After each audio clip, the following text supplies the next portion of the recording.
안녕하십니까. 하루의 경제 주식 마무리 경주마 유재용입니다. 오늘 하루 잘 견디셨습니까? 이런 게 한국판 블랙 먼데이죠. 코스피 3% 넘게 빠졌고 코스닥 5% 넘게 빠졌습니다. 정말 이걸 어떻게 해야 될지 갈피를 못 잡겠는 요즘 경주마와 함께 하면서 이 어려움 헤쳐나가 보시기 바랍니다. 오늘도 두 분 전문가와 함께 하겠습니다. 어서 오십시오. 안녕하십니까. 안녕하세요. 네. 2200, 그러니까 전저점 깨진 거잖아요. 네. 그죠? 이거 뭐 어떻게 해야 되는 겁니까? 우리나라 이제 코로나 정시를 겪으면서 2021년도 11월 달에 코스피가 대략 2,300포인트, 네. 코스닥이 800포인트 정도에서 출발을 해서 이제 구만전자라든지 뭐 현대차 25만 원이 갔었는데 네. 지금 지수 위치단만 놓고 보면 코스피가 이제 2,200선까지 위협하는 정도까지 많이 내려왔고 코스닥은 이제 심리적인 지지대를 할 수 있는 700선까지 무너지다 보니까 오늘 상당히 양시장 모두 거의 투매 아닌 투매가 좀 나왔고요. 네. 코스닥 지수가 5%면 보통 개별 종목들의 변동성은 두 자리가 넘는 종목도 많았고 오늘 같은 날은 글쎄요. 저도 이제 지난 주말에 미국장 마감하고 나서 영국발 이슈도 있긴 있었습니다만 생각보다 좀 과민하게 좀 많이 반응했었는데 아무래도 지난주 금요일 날 장을 좀 받침이었던 배터리마저 계속 무너지다 보니까 우리 이제 코스닥, 코스피 모두 지수가 많이 밀렸는데 역시나 가장 큰 화두는 실제적으로 외국인들 주식을 많이 팔지는 않습니다만은 환율에 대한 이슈가 네. 전체적으로 투자자들의 심리를 되게 얼어붙게 했지 않나 그렇게 보겠습니다. 지금 이제 환율 말씀하셨는데 환율이 오늘 1,431원 계속 오르고 있습니다. 그런데 거기에 비하면 외국인들이 그렇게 많이 팔지 않고 오히려 조금 담는 듯한 모습, 그리고 기관들도 오늘 좀 담았어요. 이건 어떻게 분석을 하십니까? 뭐 매수를 의도적으로 한 건지 개인들의 매도가 워낙 거세서 매수가 되어진 건지는 네. 모르겠습니다만 환율에 대해서는 조금 우리가 어떻게 할 수 없기 때문에 좀 그 부분은 지금 이렇게 얘기하기는 좀 늦었지 않았나라는 네. 생각이 듭니다. 왜 그러냐면 환율이 원래 예전에 우리가 경험했던 치료는 이렇게 올랐으면 과거에는 막 하루에 외국인이 4, 5천억씩 팔았던 게 네. 즐비했었던 네. 환율의 밸런스가 우리가 납득하는 건데 최근의 시장은 그렇지 않거든요. 제가 생각하는 것은 그러니까 요거는 그냥 저의 상상의 나래일 네. 뿐인데 환율을 좀 빨리 땡겨 올리는 것이 낫지 않을까. 왜냐하면 예를 들어서 삼성전자를 네. 1,100원 환율대에서 샀었던 예, 외국인의 예. 입장에서라고 본다면 네. 지금 1,430원 넘었으니까 30% 환율이 오른 거죠. 그렇죠. 그러면은 그들은 주식의 손실이 30%가 더 크다라고 네. 봐야 될 테니 네. 그들이 여기서 손절치고 나갈 거다라고 전망하는 것은 조금 무리수이지 않을까. 그래서 물론 자금 이탈이 없을 거라는 걸 얘기하는 것은 네. 아닙니다만 지금은 그것이 눌리는 것, 그것 때문에 주가가 외국인의 매도가 파는 것이 아니라 네. 그 이후에 있을 두려움이 네. 시장을 밀어 누르고 있는 상황이라서 조금 최근의 시장에서 제가 자꾸 느끼는 것은 코로나 이후에 증시가 달라진 것은 하나입니다. 속도가 달라졌어요. 속도. 네. 과거에는 10년 동안은 있었던 일이 이번엔 2년 동안 일어났고 네. 이런 침체가 예전에 한 4, 5년 있어야 될 거면 이런 침체가 올 거야. 위기가 올 거야 그랬던 것들이 그냥 벌써 와버렸고 네. 지금은 오지 않은 침체가 올 거라는 것을 시장에 반영시키고 네. 있으니 조금 뭐 환율이 지금 때문에 외국인이 더 팔 거다 이런 전망을 해드리고 싶지는 않은 상황이지만 네. 경기 자체가 되게 다양한 변수들이 다 짜증나게 작용하고 있는 그런 상황이지 않나라는 생각이 들고 오늘만 바라본다면 오늘은 전형적인 개인들의 투매가 작용했으니 신용의 매물이 나온 것으로 추측이 된다라고 한다면 그러니까 예. 개인이 오늘 제가 그게 궁금했어요. 그러니까 이게 떨어질 때 보면 개인들이 사고 뭐 이런 그동안 다 이렇게 돼 있었는데 오늘은 개인들이 막 팔더라고요. 근데 아까 신용 말씀을 하시니까 네. 그러면 내 의지와 상관없이 그냥 팔린 거잖아요. 네, 매도한 게 아니고 네. 매도된 거죠. 그렇죠. 네, 표현을 하게 되면. 근데 우리 이제 신용 잔고가 지금 19조 정도 있습니다. 19조 정도 있는데 뭐 약간 한편으로는 그나마 조금 시장이 이제 워낙 변동성이 크면 내일 아침에도 개인 매도가 좀 나올 수가 있겠는데 네. 오늘 장 마감할 때 좀 특징이 뭐냐면 동시호가에 한 700억 정도 개인 매도가 동시호가 때 미리 나온 게 있어요. 네. 그래서 반대 매매라는 건 이제 장 초반에 다음 날 아침에 나오는 것도 있습니다만 미리 오늘 밤 예를 들어서 내일도 장이 안 좋을 것을 예상을 하고 예. 또 왜냐하면 이 수기로 매도하는 것도 있거든요. 네. 근데 제가 조금 그래도 긍정적인 것은 지난 주말 동안에 금융당국이 지금 9월 말로 예정돼 있던 정권사들의 그 증거금리율 140에서 130% 내린 부분하고 네. 신용 반대 매매 일수 조정을 연말까지 유예를 좀 해놨습니다. 네. 물론 워낙 지금처럼 오늘처럼 변동성이 크면 그 유예가 미봉체에 그치겠습니다만은 일단 가장 중요한 것은 개인 6월달처럼 뭐 개인 계좌라든지 CFD 계좌가 악이 악순환을 이끄는 그 과정은 현재로서는 조금 낮지 않나. 물론 지켜는 봐야겠지만 네. 그렇게 보고 있습니다. 그러면 이제 오늘 이 공포에 질린 이 장 내일은 어떻게 될까가 궁금한데 지금 말씀대로라면 내일도 꺾여서 시작하겠네요. 뭐 아침까지는 상당히 두렵지 않을까라는 네. 생각이 들고요. 뭐 어느 정도 지금 지난 금요일부터 있었던 하락의 폭이 중소형주단에서는 상당히 거셌기 때문에 네. 금요일은 삼성전자 매수가 오히려 있었죠. 예. 그래서 삼성전자가 버텨주고 다른 것들을 다 맞아요. 밀어버렸기 때문에 네. 내일까지 빠진다라고 한다면 현금 보유하신 분들 입장에서는 지금부터 깨지는 거는 얻어맞을 각오로 들어올 가능성이 있다라고 뭐 내일부터 오를 거다 이렇게 말씀드리기는 어려운 상황이지만 정황적으로는 단기적으로 본다라고 한다면 내일 저점 네. 이것을 피킹하려고 하는 세력들의 움직임이 나올 수도 있지 않을까라고 생각해 봅니다. 저점에 대한 얘기가 나왔으니까 말인데 이번 장에서 하방은 어떻게 예측을 하시는지 두 분 다께 한번 여쭙고 싶네요. 안 합니다. 예측 자체가 무의미하다. 어차피 못할 거. 근데 왜 그러냐면 오늘 종가 기준으로 6월 달에 월봉 기준으로 10%가 빠졌어요. 그러니까 왜 제가 왜 단언해서 뭐 예측을 안 합니다고 했냐면 하는 것 자체가 무용지물이기 때문이라 먼저 말씀드립니다. 왜 그러냐면 올해 2022년도 더불어서 월간 기준으로 10% 빠진 게 세 번째입니다. 1월 달, 6월 달, 그리고 지금 9월이거든요. 그럼 1년 중에 과연 네. 월간 12달 중에서 10% 이상 하락하는 날이 하락하는 월이 3번 이상 있을 때가 뭐 있습니까라고 물어보면 최근 20년은 거의 없어요. 네. 왜냐하면 2008 리만 때도 보면 한 매 2번 정도 끝났거든요. 네. 그렇기 때문에 한편으로 놓고 보면 제가 왜 예측을 하지 말라고 그러냐면 제가 조금 우리 좀 조심스럽게 말씀드리는 게 지수가 어디까지 오면 사야겠다라는 생각은 안 했으면 좋겠어요. 네. 그건 알 수가 없는 거예요. 여기서 바로 올라갈 수도 있고 내려갈 수도 있는데 올라갈 수 있는 트릭은 뭐냐고 한다면 두 가지가 같이 움직이는 거겠죠. 뭐 미국의 국제 수익률의 상승세가 이제 정체를 보인다든지 지금 워낙 이제 이번 주에 조금 전에 말씀하셨다시피 빠르게 이제 환율이 반응하다 보니까 움직인 거거든요. 그래서 지금은 우리나라 지수 밴드를 보고 PBR 뭐 기준이라든지 PR 과거 데이터 또는 기술적 분석에서 저점을 논하기보다는 시장 자율적인 차원에서 환율과 채권 금리의 변동성이 완화되는 시점에서의 지수 힘이 팩트지 않나. 오늘 선물이 외국인이 뭐 만기약 샀다고 뭔가 의미를 부여하기에는 이건 너무 지나친 속임수다. 그래 보고 있습니다. 오늘도 점심에 뭐 저 아는 분들 만났는데 그분들은 아직 저 주식 장에 남아 있는 분들인데요. 오늘로 정확히 반토막 났어 평균 그렇게 얘기를 하더라고요. 내일 어떻게 대비해야 될지 모르겠어 이러는데 똑같은 질문이요. 하방 뭐 예측 의미 없다. 저도 그 부분엔 절대적으로 공감을 하고 우리가 지금 어디 위치에 있는지는 점검을 해볼 필요가 있지 않나라는 생각이 듭니다. 제 생각이 아닌 저는 이거를 분석할 수 없기 때문에 증권사 리포트를 봤었을 때 현재 나스닥이나 다우지수보다는 S&P가 철저하게 실적 기준 베이스로 지수가 평가되기 때문에 그 부분이 신뢰도가 가장 높다라고 해요. 그럼 S&P 지수로 기준으로 봤었을 때 500 기준으로 봤었을 때 침체를 기정사실화 했었을 때 지수가 아직 미국 경기를 침체로 얘기까지는 하지 않거든요. 침체가 갈 거를 기정사실로 보고 있죠. 그때 저점을 3,300에서 3,400 정도로 보더라고요. 그렇다면 이제 뭐 10% 더 빠질 여력은 있지만 지금 빠진다라는 걸 말씀드리는 것은 아닙니다.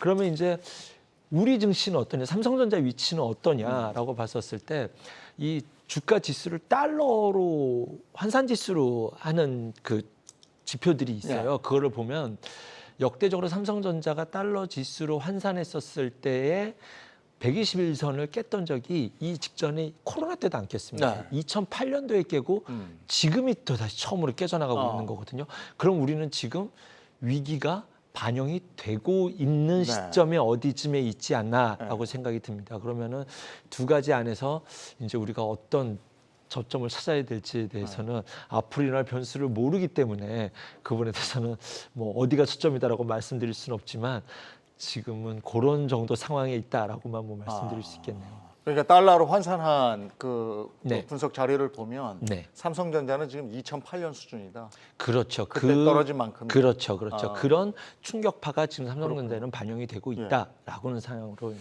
보여집니다. 최근에 또 저 미국 주식을 팔면 인센티브를 준다 이런 얘기가 있었어요?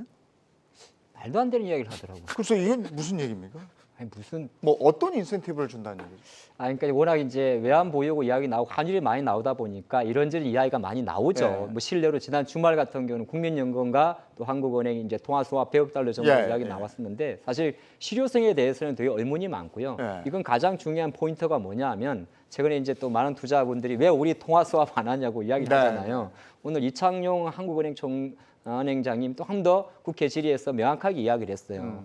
그러니까 왜 그러냐면 통화 수합이라는 건 미국 달러와 우리 원화의 당일 통화에 대한 수합 계획이 아니고 보통 우리나라도 9개 정도 통화를 같이 하거든요. 네. 근데 지금 우리나라의 외환 그러니까 정부 당국에서 바라보는 거는 환율이 많이 올랐기 때문에 어떻게 보게 되면 다시 2008년발 금융위기를 이제 재현하는 거 아니냐 네. 그런 이야기도 많이 나오죠. 왜냐하면 환율의 절대치가 지금 1,400원대란 말이죠. 네. 그러다 보니까 이게 사실 수혜보다 피해가 좀 많습니다. 전체 중소기업의 70% 이상이 지금 환율 급등 때문에 오히려 채산성이 떨어지는 상황에 놓여 네. 있거든요. 근데 정부 자료는 뭐냐하면 일단은 첫 번째 우리나라의 대외 건전성에 대해서 조금 자신하는 게 2008년도에는 우리나라의 한국의 대외 금융 자산이 한 2,000달러 정도였어요. 근데 지금 2021년 기준으로 1조 달러고 네. 올해 상반기 기준으로 2조 달러입니다. 순 이제 금융 자산 기준이고 여기서 부채를 빼고 나면 순 금융 자산도 7천억 달러 정도 되기 때문에 정부나 주요 관계 측에서는 뭐 그 정도 수준으로 갈 건 아니다 그렇게 하는 거고 그럼에도 불구하고 미세하게 워낙 이제 환율이 많이 오르니까 이제 정부에서 취할 수 있는 조치는 일단 투기적 환세령에 대한 집중 모니터링이 좀 들어갈 거고요. 또 다른 한편으로는 뭐 이야기를 하다 보니까 서학개미들이 이제 미국 주식을 사니까 네. 달러 유출이 아니냐. 그러면 이제 만약에 한국 주식으로 들어오면 뭐 한국 주식 오릅니까? 더 빠지는데. 그 말도 안 되는 이야기고. 그러니까 말도 안 된다는 게 달러 아니라. 가지고 들어와서 그 달러를 원화로 해서 국내 주식에 투자하라 뭐 이런 얘기인 것 그렇지. 같은데. 그러면 인센티브 무슨 누구 머리에서 나오신지 모르겠는데 재고 확실히 해주시 바라고요.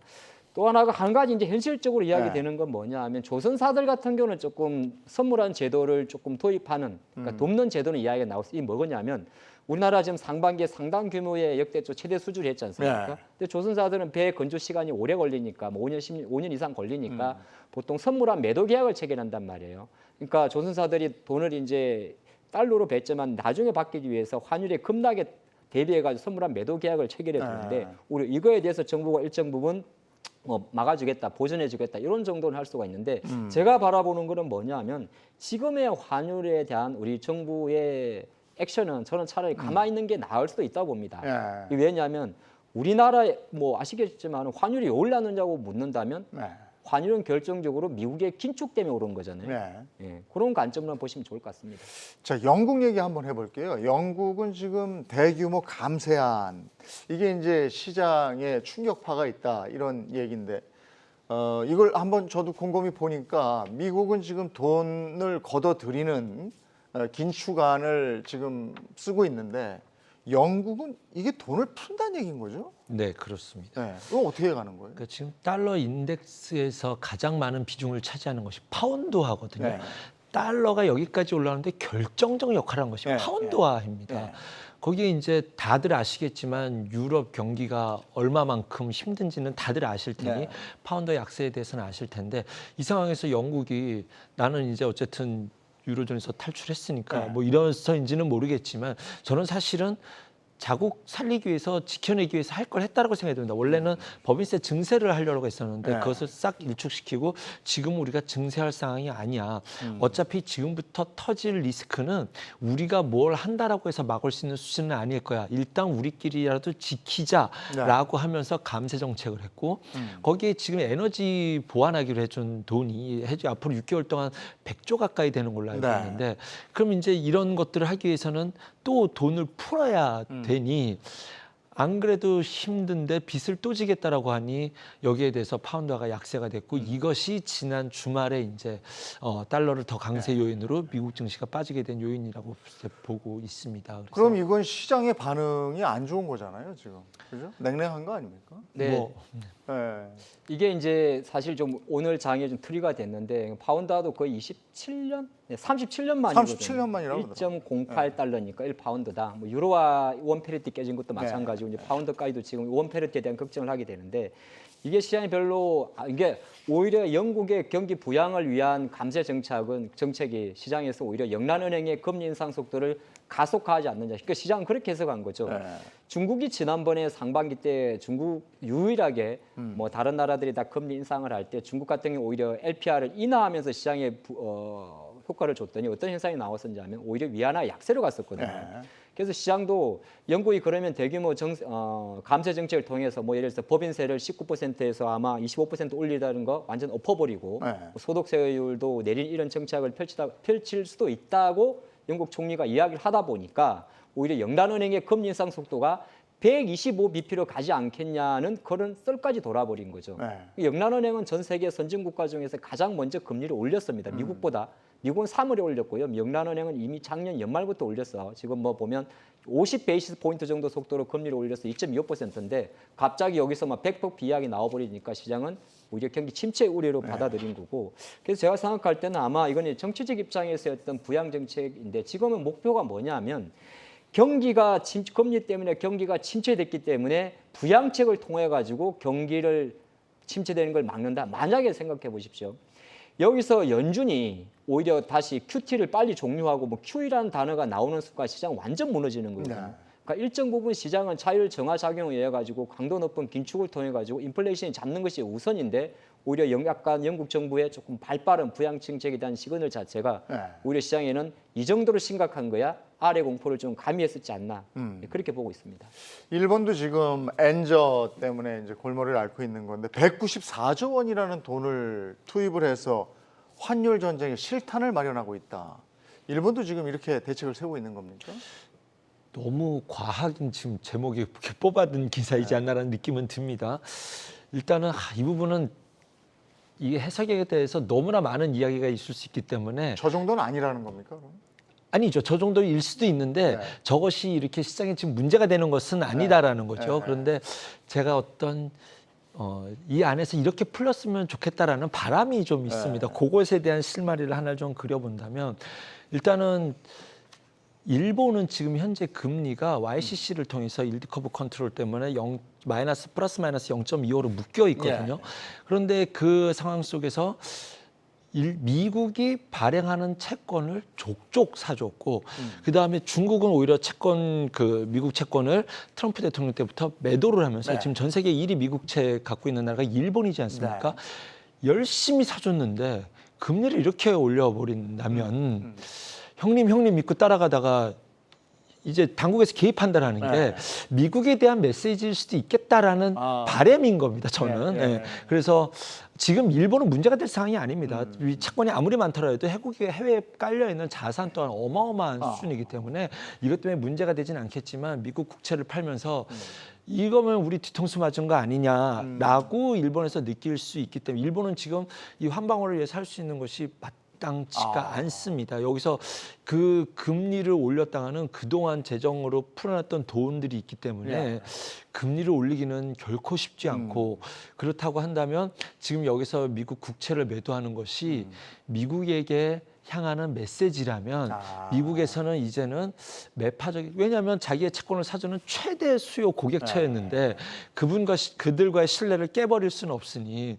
미국이 조금은 이 강강강 매파의 발언을 조금은 진정시킬 수 있게끔 고민하게 하는 하나의 트리거가 되지 않을까라는 것이 제가 이 뉴스를 통해서 바라는 하나의 바람점이라고 생각을 하는데 확실하지는 않지만 그렇죠. 너네가 바람이- 자꾸 이런 식으로 나온다면 너희 그렇습니다. 국채 우리가 사줬던 거 이제 푼다. 네, 그렇죠. 그러니까 위협을 좀 준다. 뭐 근데 위협이기도 하고 깜짝 탄식일 수도 있죠. 억울하면 탄식일 수도 있는데 그런 것들이 먹힐 만한 시장 상황은 아닌 거는 맞습니다. 그런데 좀 저의 바람은 그렇다는 것이고 이것은 일본과 영국은 둘 다 자국을 지키기 위해서 하는 행동들이 다 달러 강세로 이어지고 있다는 것이 또 하나의 불편한 이슈이지 않나 생각이 듭니다. 이렇게 해도 그걸 미국의 달러를 막을 수가 없는 지금 그런 상황이고. 근데 예전에는 이렇게 되면요. 최고의 안전 자산이라고 여기었던 금이 등장하지 않습니까? 네. 그래서 금값이 오르고 막 이랬는데 금은 어떻게 된 게 요즘에는 이게 맥을 못 추는 것 같아요. 금 가격 혹시 지금 보시게 되면 뭐 소매가는 제가 뭐 환율 때문에 많이 보지 않았습니다. 소매가는 별로 안 떨어졌을 건데 우리가 보통 그러니까 달러로 사오니까. 3.75g 한 돈이라고 이야기하지 않습니까? 그런데 이제 금 현물 가격, 금 선물 가격을 보게 되면 지금 보니까 가격이 거의 2년 내 최저치입니다. 네. 왜냐하면 금이라는 게 어떻게 보면 한편으로 안전자산의 성격을 갖고 있긴 있습니다. 근데 네. 지금 안전자산의 성격에 대한 의미보다는 저는 경기 위축에 대한 이슈가 좀 더 크다고 보고, 또 하나가 금을 대부분 우리가 안전자산의 성격이면서 또 하나는 금은 이 산업재의 성격을 갖고 있습니다. 예, 예. 그래서 결정적으로 경기가 상당히 좋아야 어떻게 보면 금 수요가 늘어나는데, 전 세계에서 금에 대한 수요가 가장 많은 나라가 1위가 중국이고 또 하나가 인도입니다. 네. 근데 이쪽 나라들도 결정적으로 경제 성장률과 맥을 같이 하거든요. 네. 근데 중국의 지금 경제 상황 자체도 좋은 상황이 아니기 때문에 오히려 뭐 수요적인 측면도 마찬가지고 산업적인 측면도 마찬가지이기 때문에 금에 대한 어떤 매력도 떨어져 있고, 또 다른 한편으로는 이게 아마 전 세계적으로 가상화폐 열풍이라든지 투자처가 좀 다양해지다 보니까 네. 과거의 안전자산의 성격하고 좀 떨어져 있고, 지금의 가장 큰 안전자산이 뭐라고 묻는다면 뭐 가장 신고가를 달리고 있는 유일한 상품이 하나 있죠. 아무래도 그 달러가 네. 어떻게 보면 금의 모든 수요처까지도 다 쓸어가고 있기 때문에, 단순하게 과거는 금은 안전자산이니까 금 투자에 대한 이슈 자체는 현재로서는 상당히 좀 낮지 않나, 매력도가 그렇게 보고 있습니다. 네.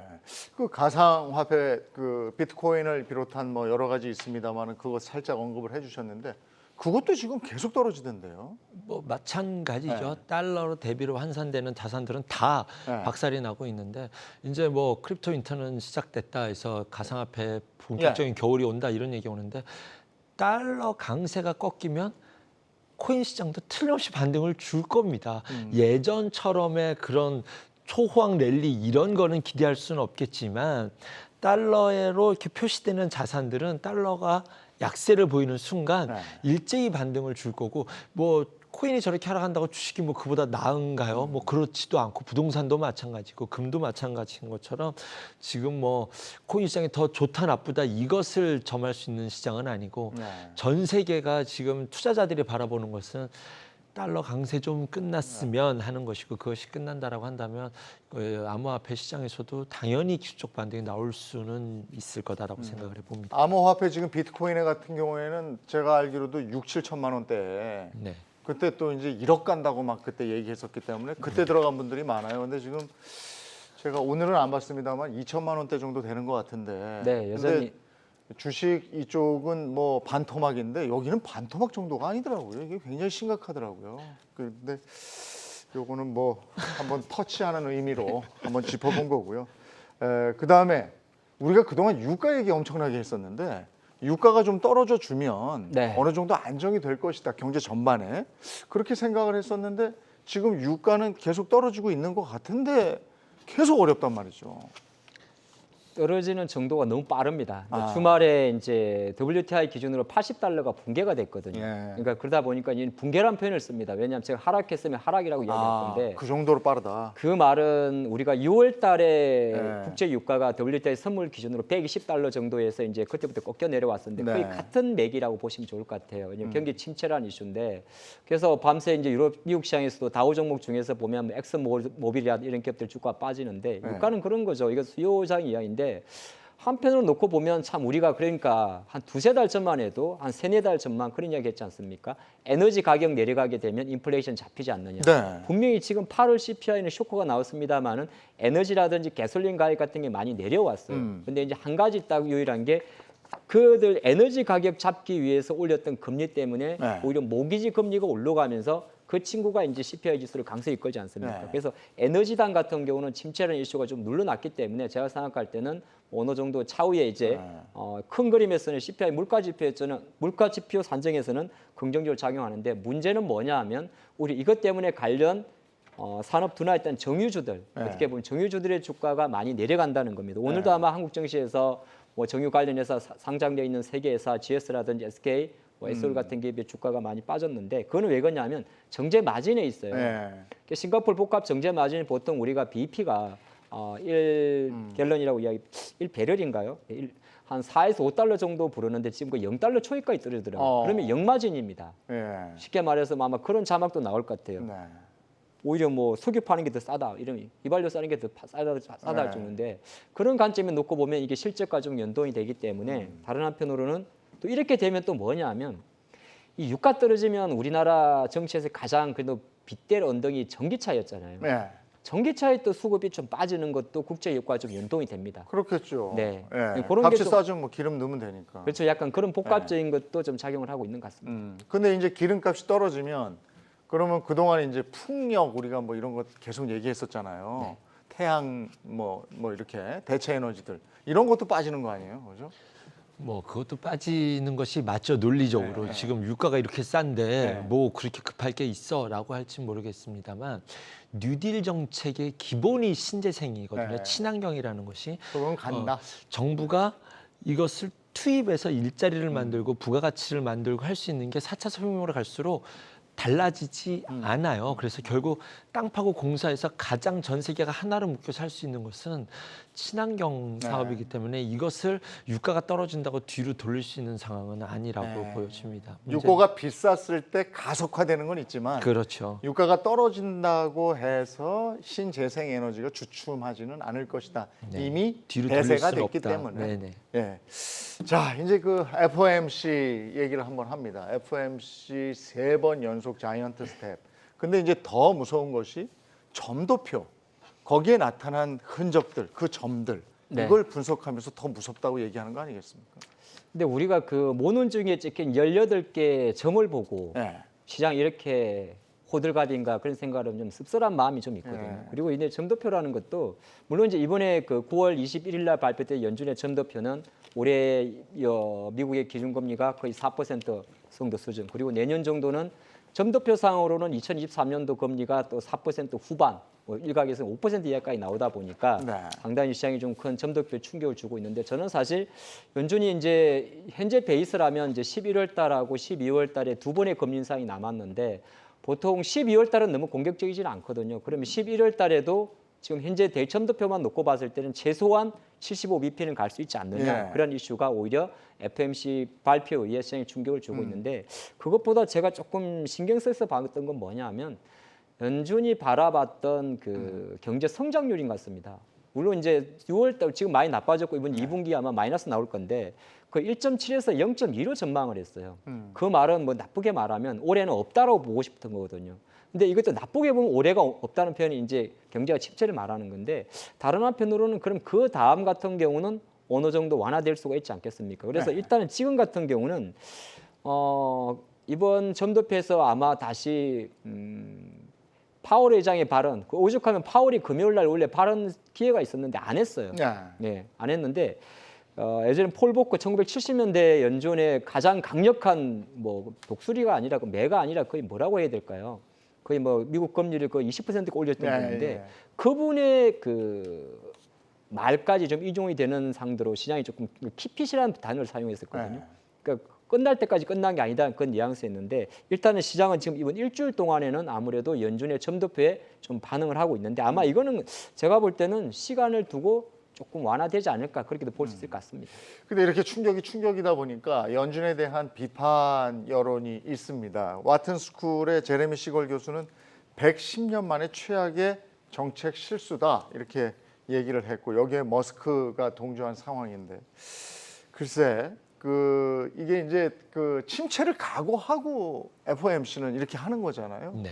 그러면 이런 얘기에 대해서는 그냥 뭐 무반응으로 일관할까요? 사실 저는 확정적으로 정치적 이슈가 훨씬 더 크다라고 봅니다.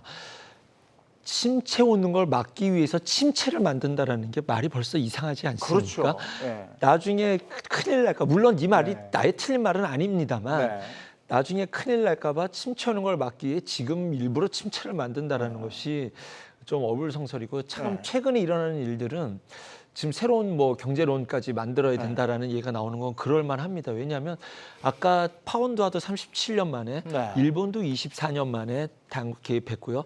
올해 상반기 S&P 하락률이 50년 만에 지금 인플레이션 상승률이 뭐 몇십 년 만에 네. 있어서 저는 정말로 이렇게 오랫동안 제가 한 20년이 조금 안 됐는데 네. 증권사 들어온 지 다 처음 보는 일들입니다. 그러니까 투자자로서 대응이 어렵고 네. 무엇이 맞고 틀린지에 대해서는 이후에 시장에 대해서 그 이후에 결과론을 보고 이야기했지만 경제 숫자만 갖고 내가 봐왔던 것으로만 이것을 대응하기에는 조금 버거운 이슈들이 있습니다. 그 뒤에는 미국과 중국 간의 패권 다툼이라는 것은 우리가 모두가 알고 있지만 섣불리 말할 수는 없는 부분, 어떻게 될지는 아무도 모르기 때문에 섣불리 말할 수 없는 부분이 가장 강력하게 압박을 하고 있는 상황 속에서 지금 이 미국이 이 달러를 언제쯤 풀어줄지 예, 그들은 지금 이 달러 강달러를 조금 즐기고 있는 듯한 느낌이 그런 것 같아요. 네, 네. 즐기고 네.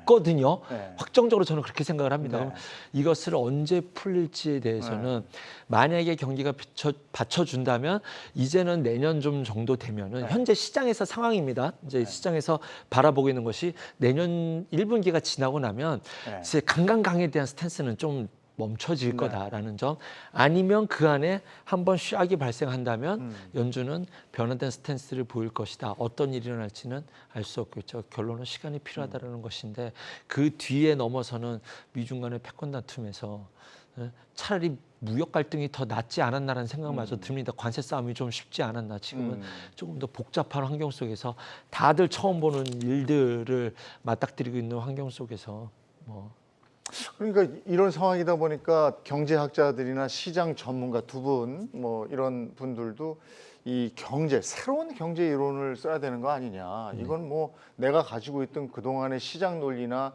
경제 상식으로 통하지 않는다. 이렇게 돼 있더라고요, 지금. 그러니까 정치적 논리라는 게 충분히 나올 수밖에 없는 게, 그러니까 바이든 입장에서는 어떻게 보게 되면 강달러라는 것 자체가 사실 미국 입지를 좀 높게 하거든요. 우리 미국 테크주 실적 이런 건 나쁘게 했지만은, 그리고 또 하나가 제가 우리 잠깐 예전에 여담으로 잠깐 말씀드렸는데 영화 수리남, 넷플릭스 수리남처럼 감히 미국에 덤빌지 마 이런 걸 한번 좀 강력하게 이야기한 느낌도 들어요. 그러니까 이번 이슈를 통해 가지고 정말 킹달러의 어떤 위력을 지금 보고 있는 거거든요. 그러니까 어떻게 보기에는 그런 입증도 좀 있고, 또 파월과 근데 저도 사실 연준 의원들의 이 너무 빠른 이 이슈에 뭐가 책을 잡혔는지 모르겠는데, 가만히 제가 그 생각을 해봤어요. 지금 이제 아까 뭐 와튼 스쿨의 뭐 시르미 교수님 이런 제레미 시걸 교수님처럼 약간 연준이 너무 급하다는 마음도 좀 들어요. 그러니까 이게 의도적일지는 모르겠습니다만 생각해 보십시오. 물가가 오른 것 자체가 출발점 자체가 뭐 러시아 우크라이나라든지 코로나로 인한 공급망 훼손이었고, 그 출발점이 그 원자재 쪽이었잖아요. 근데 이제 원자재 단에서 이미 침체란 이슈 때문에 대부분의 상품들이 고점 대비해서 30, 40 반토막 가까이 나고 있단 말이죠. 그럼 그 다음에 이제 오를 수 있는 게 그 임금하고 또 하나가 주거비인데, 오히려 지금 같은 경우는 만약에 주거비나 모기지용 금리 같은 경우도 긴축 속도가 빨랐기 때문에 지금 6%까지 간 거 아니겠습니까? 여기서 굳이 제가 볼 때는 금리를 뭐 인상 속도를 빨리 할 필요가 없이 그냥 현 수준을 한 번 정도만 호흡을 좀 멈춰도 되는데 의도적으로 연준의 속도가 너무 빠르다 보니까 이게 이제 그런 논리가 나오는 거죠. 이게 중간 선거 이후의 변화가 어떻게 될지에 대한 속도인데, 그런 관점에서 보게 되면 이제 정시 하방론을 이야기하는 많은 분들의 이 시기적인 시점 중에 보통 11월이나 연말에 나온 이유가 아무래도 그러한 거에 대한 어떤 이제 여러 가지 썰이 나올 수가 있으니까 그런 그림인데, 제가 생각할 때도 또 본의 아니게 11월 달에 연준의 결정이 그게 또 일정 기준으로 놓고 보면 중간선거 바로 전이죠. 중간선거 전이 왜냐면 11월 2일이니까, 그리고 중간선거가 6일이니까 그때 아마 판이 나도 날 것 같습니다. 아니 근데 이게 지금 그 강달러, 아까 킹달러, 이게 1,200원대부터 1,300원 가겠어? 1,300원 가? 하다가 지금 1,400원 뚫었는데, 이렇게 하다가 1,500원 가고 더 가나? 두렵단 말이죠. 이제 달러를 보면 어떻게 될 것 같습니까? 글쎄요, 그거는 예측이 불가능한 영역이고, 그런데 이제 지금 우리가 아까 말씀하셨던 것처럼 외국인 주식, 해외 주식 팔면 뭐 인센티브를 주겠다 이런 얘기까지 나오고 있지 않습니까? 그런 말을 안 했으면 좋겠어요. 진짜로 우리가 그만큼 불안한 상황이라면 그렇게 팔아서까지 달러를 마련해야 되나? 그렇죠. 이런 생각이 더 드니까. 불안 심리를 자극시키거든요. 차라리 연기금 비중을 일시적, 지금 해외 투자를 비중을 확 늘려놔서 잘했잖아요. 그럼 요럴 때 일시적으로 조금 비중 조절을 해서 막을 수 있는 방안도 있고, 아까 우리나라의 순 자산을 얘기해 주셨던 것처럼 지금 시스템 붕괴가 올 상황은 저도 아니라고 보여집니다. 그런데 지금 여기서 이제 환율에 대해서 정부가 하겠다라고 하는 액션들이 조금 좀 무의미한 일들이라서 차라리 그냥 어느 정도까지는 냅두고 오히려 저는 무리하게 환율 방어를 하기 위해서 외환 보유고를 소진하는 일만 안 했으면 좋겠다라고 생각합니다. 아까 네. 말씀드린 것처럼 우리 여기서 주식시장에서 지금 오늘도 많이 안 팔았잖아요. 네. 외국인의 매도 이탈, 자금 이탈을 두려워하는 매를 어차피 맞아야 한다면 외환 보유고를 탕진하지 않는 전략이 더 낫지 않을까라고 좀 생각이 듭니다. 그리고 괜히 그 무슨 수를 쓴다고 국민들 겁주지 마라. 네, 더 불안해한다. 네, 공매도는 없애고 연기금 비중을 일시적으로 조금 일시적으로 지금 얼마나 명분이 있습니까? 그런 거 할 수 있는 거 있는데 그렇죠. 딴 거 하지 마라. 한국 비중을 조금 네. 조금 이럴 때 일시적이다. 해외 투자 계속 늘릴 건데라고 네. 하는 방안이 왜냐하면 환율로 해외 투자 선방했잖아요. 예, 예. 이거 박수 쳐줄 일이고 예. 지금은 이런 모습이 조금 더 납득이 될 수 있는 예. 방안이지 않을까라는 생각이 듭니다. 아니 근데 진짜 달러 1,400원 넘어서면서 많은 분들이 우리는 이미 이 경험이 있으니까 말이죠. 네. 트라우마가 있단 말이죠. IMF에 대한. 근데 블룸버그 보도에 의하면 이 지금 아시아 쪽에서 제2의 외환 위기의 위험성이 있다. 이런 보도가 나왔단 말이죠. 그럴 수밖에 없는 게 우리나라 원화도 한번 생각해 보시면 연말 대비해서 지금 얼추 15% 20% 정도 절하가 됐잖아요. 예. 그러면 내가 만약에 외환 보유를 가만히 갖고 있어도 알아서 20% 정도가 손실되는 거고 예. 경제부고 엔화 같은 경우도 지금 130 거의 140엔 넘지 네. 않습니까? 그러면 우리가 100엔 시대가 엊그제 같은데 엔화도 계속 약한 거. 중국의 위안화도 지금 달러당 7.02 위안이에요. 네. 근데 중국은 오늘 또 강도 높은 약간 칼을 좀 꺼냈습니다. 네. 근데 중국은 그게 좀 가능하죠. 왜 그러냐면 중국은 완전 자율 변동 환율제도 아니고 네. 일단 변동 환율에 플러스 고시 환율을 사용하는데 중국 정부가 오늘 나온 이야기 중에서 중국 인민은행이 선물한 위험 준비금 비율을 0에서 20%로 올려버렸습니다. 네. 이 말은 뭐냐면 중국의 일반 은행들이 이 중국의 중앙은행인 인민은행에다가 선물한 거래할 때 보통 1년 무이자로 예치를 하게 되는데 이거 비율 자체를 높여버린다는 것은 중국 인민은행이 위안화 약세를 막겠다는 거거든요. 중국은 일정 부분 위안화 약세가 우리보다는 좀 달리 통제가 가능해요.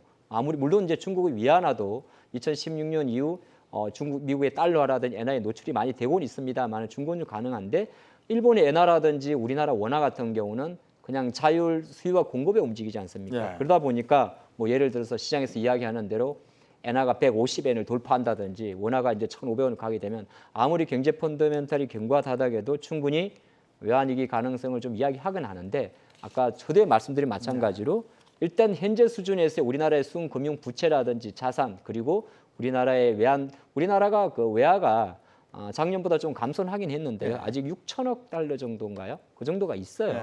그래서 아직 생각은 합니다만은 우려할 정도는 아니다는 시각이 조금 지배적입니다. 근데 블룸버그가 얘기한 아시아 국가 중에 제2의 금융 위기가 온다면 그게 우리나라는 제발 아닌 걸로 하고 네. 그 어디냐 이거죠. 어디냐. 그리고 그 어디냐가 한번 터지면 아시아 국가들이 도미노로 터지는 거 아니냐 이런 우려가 있는 거거든요. 충분히 가능성이 네. 있습니다. 그런데 어디가 터질지는 모르겠는데 중국, 일본, 한국 셋은 절대적으로 아니어야겠고요. 실제로 네. 중국 이야기를 아무도 말할 수는 없지만 이야기가 솔솔 나왔던 것도 중국이 사실이고 터지면 이거 심각한 거 아니에요? 심각합니다. 홍콩이 터져서 네. 연쇄작용으로 중국이 나간다 소리인데 뭐 이것을 디테일하게 오늘 같은 날 말씀드릴 사안은 아닌 것 같고 근데 충분히 나올 수 있는 이야기인 거지 그것을 뭐 지금 아마 이 나라가 위험합니다라고 말씀드릴 수 있는 상황은 전혀 저도 아니라고 봅니다. 우리나라도 전혀 지금 이 상황이 좀 짜증이 나고 예민해질 수 있죠. 그런데 이것이 신흥국으로 터져서 번져서 다 떠나야 됩니다. 이렇게 말씀드릴 상황은 아니라는 것을 다시 한번 강조드리고 싶네요. 아니 이게 뭐 정설인지 뭔지 모르겠습니다만은 우리가 하는 얘기 중에서 미국하고 이제 통화 스와프 얘기를 하려고 그러니까 미국이 너네하고만 해줄 수는 없잖아. 지금 다 어려운데 뭐 이런 얘기를 했다고 그러는데 맞는 얘기인가요? 그리고 통화 수합이 의미가 없는 게 환 변동성이 오히려 너무 크지 않습니까? 네. 그런데 그리고 또 하나가 이게는 어떤 각국의 경제 메커니즘 물론 이게 좀 골마하긴 했습니다만 이는 긴축의 속도에 의한 어떤 어떻게 보게든 긍정적인 입장에서는 달러 강세도 한편은 너무 일시적이거든요. 지나치게. 네. 그렇기 때문에 그리고 지금 당장 통화 수합을 이야기하는 것 자체가 별로 의미가 없을 수도 있고 네. 또 하나 아까 선생님 말씀 통화 스왑이라는 게 한 나라와 한 나라와의 거래도 있긴 있습니다만은 보통 복수 바스켓으로 많이 이루어지기 때문에 아마 미국 입장에서도 굳이 그 부분에 대해서 원론적인 수준에서 이야기는 할 수 있습니다만은 네. 실질적인 액션으로 갈 가능성은 낮다. 예, 그래 보는 게 좋을 것 같습니다. 자, 우리 저 주식장으로 다시 돌아와서 한번 얘기를 나눠보겠습니다. 지금 계속 그 저점을 경신하고 있어요. 각 종목들도 마찬가지로 지금 삼전 같은 경우는 최고점 대비 마이너스 43.7, 현대차 마이너스 34.1, 뭐 이래요. 지금 LG전자 마이너스 56, 이게 수치들이 어마어마합니다 지금. 근데 이럴 때 분명히 저점이란 말이에요. 네. 그 제가 뭐 경험은 일천합니다만 제가 보기에도 저점이란 말이에요. 근데 예전 같으면 예전 위기 상황에서 이 정도의 저점이면 들어가서 한번 올라갈 때 좀 한다 이런 생각도 했었고 그렇죠. 실제로 우리가 2년 전에 왔었잖아요. 그랬었죠. 예, 예. 그래서 그런 기회를 타고 돈을 좀 번 분들도 있었어요. 근데 다들 지금 얘기가 지금 장은 그때하고 다른 것 같다 이거예요. 다릅니다. 예, 다릅니다. 네. 예. 코로나 때는 어느 날 딱 반등을 줬었냐면 제가 잊지 않습니다. 1400 언제 지수가 많이 빠져서 반등을 준 게 네. 아니라 그때는 미국이 13개국인가요? 예. 미국이 직접 전화해서 통화 스와프를 걸어요. 아. 달러를 뿌리겠다는 목적이 있었습니다. 아. 코로나 때요. 예. 그 날부터 그 전날이 그러니까 그날이 저점이었고 그날 밤에 통화 스와프 11개국에 동시에 그때는 미국이 달러를 뿌렸던 거예요. 그때부터 날랐어요? 네, 그때부터 단 한 번도 빠지지 않고 그때가 최저점으로 올랐거든요. 예. 지금은 미국이 그걸 안 하잖아요. 네. 그러니까 이제 달러가 얼마나 중요한 자산인지 니들한테 경각심을 주고 있는 건데 이것을 많이 싼 거 정말로 많이 싸다라고 말씀드릴 수는 없지만 지금은 과거 통계치를 봤었을 때 주식을 충분히 매수로 대응한다면 네. 시간이 많이 지난 후에 그래 그때 매수하는 게 맞았어 라는 통계치에서 매수해 볼 수 있을 만한 권역인 거는 틀림이 없는데 네. 이것의 반전의 트리거가 뭘로 줄지를 모른다라는 것이 섣불리 싸다라는 이유로 여러분께 매수 추천해드리기가 곤란해서 많은 이들이 그렇게 얘기할 수밖에 없는 상황이다라고 생각합니다. 그 신호가 뭘로 올지 또 언제 올지 그걸 모르니까. 제 개인적으로는 낮은 단계에서 잘 끝난다면 이번 주에 마이크론 테크놀로지가 실적 발표를 하는데 네. 이게 아예 박살이 났었으면 좋겠다라는 생각이 듭니다. 한편으로는 왜냐하면 예전에 트럼프 대통령과 이때 트럼프 대통령이 네. 미국에다가 연준에다가 금리 인하해 하는데 연준이 눈 깜짝도 안 하거든요. 아. 근데 무역 분쟁을 하고 나서 애플 실적이 박살 나자마자 네. 연준이 스탠스를 바꿔버려요. 아. 무역 분쟁이 미국에도 피해를 주는구나. 아. 그때부터 그해 2019년도 1월부터 삼성전자 하이닉스가 오르거든요. 아. 스탠스가 바뀐 때부터. 네. 그러니까 이번에 마이크론 테크놀로지가 실적이 박살난다고 연준 스탠스가 바뀔지 모르겠습니다만 네. 그때 데자뷰를 본다면 이번에 좀 실적이 망가져서 마지막으로 한 대 좀 꽝 더 맞더라도 네. 그 연준의 스탠스를 바꿀 수 있는 낮은 단계의 트리거, 더 높은 단계의 트리거는 말씀드리고 싶지 않습니다. 네. 그러니까 뭔가 자극제가 한 방이 필요한데 그 자극제 한 방이 좀 빨리 좀 소프트한 나와줬으면 거라면, 좋겠다. 네. 근데 이게 이럴 때는 그래도 그 정부에서 뭔가 주도해서 이끌어가는 것들에 네. 대한 섹터나 종목들은 좀 가는 거 아닙니까? 근데 지금은 뭐가 눈에 보이는 게 없어요. 정부가 바빠요. 네, 정부가 바쁜 것도 있고 뭐 정부가 밀어준다는 말은 이제 현재 20대 정부의 주요 정책 관련주를 네. 이야기하는 건데 뭐 어떻게 하반기 2분기 가장 강력한 게 우리가 이제 물론 어그로 말 지어 내비게 됩니다만 태조이방원이잖아요. 네, 네. 근데 지금 보게 되면 주가는 저는 아까 우리 사장님 이야기 말씀인데 과연 누가 장을 당길까거든 생각을 하고 있거든요. 이제 시장 논리를 마찬가지. 시장이 올라간다고 해서 예를 들어서 삼성전자만 만약에 매일 올라가게 되면 다른 종목들은 못 오르지 않겠습니까?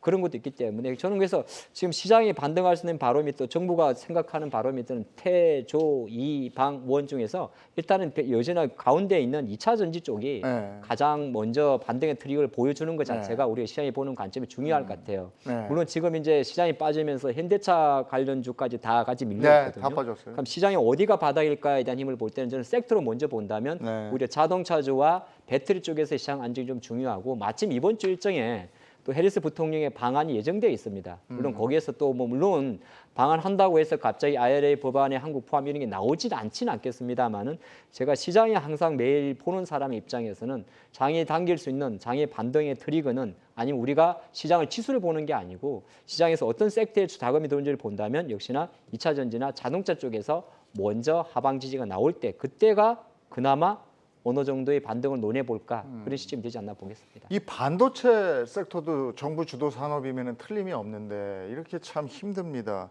근데 이번 주에 치포 화상 회의에 주목해라 이런 얘기 있는데 뭐 특별한 게 있나요?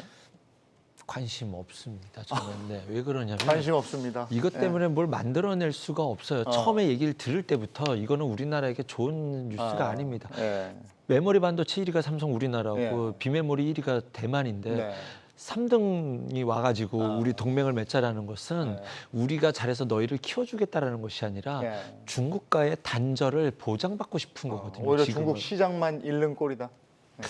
그렇죠. 그래서 지금 당장 반도체 빅사이클이 시간이 지난 이후에 틀림없이 올 거라고 봅니다. 네. 하지만 그때 지금의 미국의 행보를 본다고 한다면 네. 조금 노골적으로 불편하지만 노골적인 표현을 쓴다면 그들이 어느 정도 세팅을 해놓고 네. 그 다음에 빅사이클이 만들어지지 않을까라는 생각을 해서 본다면 지금 반도체 지금 삼성전자가 지금 뭐 더 빠진다 나쁘다라는 의미는 네. 아닙니다. 하지만 치포 동맹에 어떤 의미를 부여하기는 어려울 것 같다라고 말씀드리고 그러면 싶습니다. 인텔을 준비시키는 시간이 필요한 건가요? 그렇죠. 그렇습니다. 네. 저는 네, 그렇게 해석하고 있습니다. 아이고 참. 근데 삼성전자하고 ARM 빅딜 이건 어떻습니까? 제가 오히려 외국인들은 이 빅딜을 별로 반기지 않는다는 느낌도 좀 들어요. 최근에 이제 우리가 투자자별 수급 동향을 보면 생각보다 외국인이 많이 팔지 않은 것 같은데 오늘도 네. 사실 코스피 쪽에서 보게 되면 1,000억 이상 정도밖에 1,000억이 안 되거든요. 네. 근데 그거 속내를 들어가게 되면 삼성전자에 대해서 외국인들은 네. 제가 딱 볼 때 관점에 따르면 다른데 삼성 ARM 뭐 인수 본물 뭐 네. 삼성이 뭐 만난다. 한국 온다 이런 이야기 나올 때마다 삼성전자의 1매도 금액이 1,000억이 넘습니다. 네. 일단 큰 그림에서는 보게 되면 삼성도 물론 여러 가지 숙고를 하겠습니다만은 규모 자체도 커요. 네. 그래서 단독으로 들어가기는 어렵다고 이야기하는 거고 왜냐하면 또 독과점 이슈도 걸릴 수가 있고 실제적으로 ARM이 엔비디아가 인수하려고 하다가 부결됐지 않습니까? 네. 그걸 다시 시도하는 건데 삼성이 아주 장기적이고 먼 미래 관점에서는 전 세계 1위 팹리스 회사를 인수한다는 것 측면에서는 삼성이 여전히 레벨을 뗄 수 있는 가능성은 많은데 이게 구체적으로 언제 어떻게 일정될지는 알 수가 없는 부분이고 또 외국인 투자가들이 아까 그런 말씀드렸지 않습니까? 삼성전자가 만약에 대규모 150조가 되든 뭐 그 이상의 금액이 되더라도 ARM 인수하게 되게 되면 외국인 투자가들은 또 삼성전자 배당 보고 장기 투자하시는 투자가도 많거든요. 네. 오히려 배당 여력이 감소할 수도 있습니다. 생각보다 대규모 너무 큰 빅딜이 들어오면 그 관점으로 좀 보시면 좋을 것 같고 이 내용 자체는 제가 생각할 때는 이미 나올 수 있는 금액 자체가 거의 뭐 50조, 100조 이하가 나오기 때문에 생각보다 쉽게 매듭질 것 같진 않다. 하지만 이 이슈가 시장에 나오면 나올수록 우리 외국인 투자가 입장에서는 삼성전자에 대한 매수를 좀 꺼리는 요인이지 않나 그렇게 보고 있습니다. 오늘 돋보이는 게 대우조선이었죠. 이게 저 한화에서 인수한다는 것 때문에 그렇게 된 거죠. 어떻습니까? 근데 한화 쪽 관련해서 주가는 또 떨어졌어요. 자금을 만들어야 되는 조달해야 되는 입장에서는 불편할 수밖에 없죠. 어디서 어떻게 빼서 돈 벌었더니 대우조선 해양 사버렸으니. 그러니까 여긴 오르고 오히려 인수하는 데는 떨어지고 이런 그렇습니다. 하나그룹에서는 이제는 정말 방산의 진심인 네. 그룹이다라는 네. 것을 다시 한번 증명을 하지 않았나는 네. 생각이 들고요.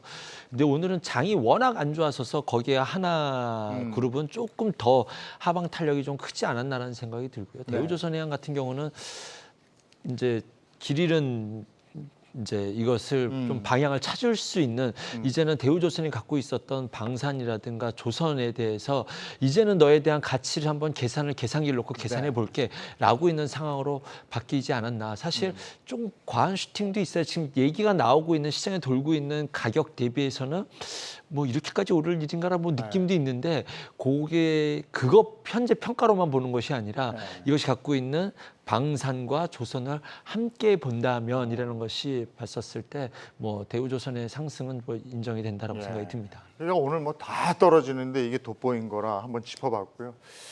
이렇게 지금 뭐 장이 너무 안 좋아서 이 얘기 꺼낼까 싶은데 이 찬바람 돌면 배당주 사라고 그랬잖아요. 네, 의미 있습니까? 정시에 찬바람이 불어가지고 그러니까요. 이게 날씨 찬바람 얘기하는 건데 네. 지금 증시 찬바람 정도가 아니죠. 지금 뭐. 근데 이제 뭐 제가 이거 라이트하게 이야기 드립니다만 사실 맞는 이야기거든요. 네. 보통 배당 투자가 지금 9월 달부터가 11월 달 정도까지 네. 보통 많이 하게 되고 이제 정말 배당을 받고 4월까지 가져가시는 분들은 배당락 감안하고 가져가는데 사실 실제 투자를 하시는 분들은 12월 달 되게 되면 좀 시세 차익을 노리시는 분도 많습니다. 근데 예년보다 지금 배당에 대한 매력도 저는 좀 떨어졌다 보는데 그 이유가 뭐냐면 우리나라 12월 말에 마지막 거래 이틀 전에 배당락이라는 걸 하지 않습니까? 하루 전날. 그때 예상 코스피 배당 지수, 배당 그 수익률 자체가 통으로 봤을 때 2% 전후예요. 근데 여기에 이제 금융주 같은 경우에는 5% 이상 넘어가는 기업도 되게 많습니다. 실례로 우리나라가 지금 10월 달 중순에 금통위 금리 발표가 예정돼 있는데 네. 지금 시장에서는 미국이 이번에 75 올렸고 다음 달도 많이 올린다고 하니까 50 베이시스 포인트까지 나오거든요. 그러면 뭐 KB라든지 기타 지방은행들의 그 이자 마진 자체는 자연스럽게 좋아지게 되기 때문에 당연히 배당 매력은 높아지는데 왜 그러면 지금 당장 정시가 빠진 것도 있긴 있습니다만 왜 배당 매력이 생각보다 조금 현재 수준이 낮아졌냐면은 그 이유는 배당 수익률에 대한 눈높이가 오히려 낮아졌기 때문입니다. 3년물 국고채 금리가 지금 4%입니다. 오히려 이럴 때는 무리하게 배당 차익을 노리고 들어갔다가 시세 손실을 보는 것보다는 채권 보유하는 게 조금 예. 나을 수도 있기 때문이죠. 그리고 보시는 게 좋을 알겠습니다. 것 같습니다. 네, 알겠습니다. 뭐 악재로 가득 찬 시장입니다. 오늘 오프닝하면서 제가 오늘 하루 잘 견디셨습니까? 이랬는데 계속 견디고 있는데 시장이 나아질 기미를 보이지 않고 있습니다. 경주마가 여러분의 벗이 돼서 함께 고민하고 함께 분석하고 하겠습니다. 이럴 때 다른 것보다도 건강 관리 잘하셔야 됩니다. 건강 관리 잘하시고 내일 장이 끝난 다음에 또 만나서 저희 경주마가 분석 한번 해보도록 하겠습니다. 오늘 고생 많으셨습니다. 고맙습니다.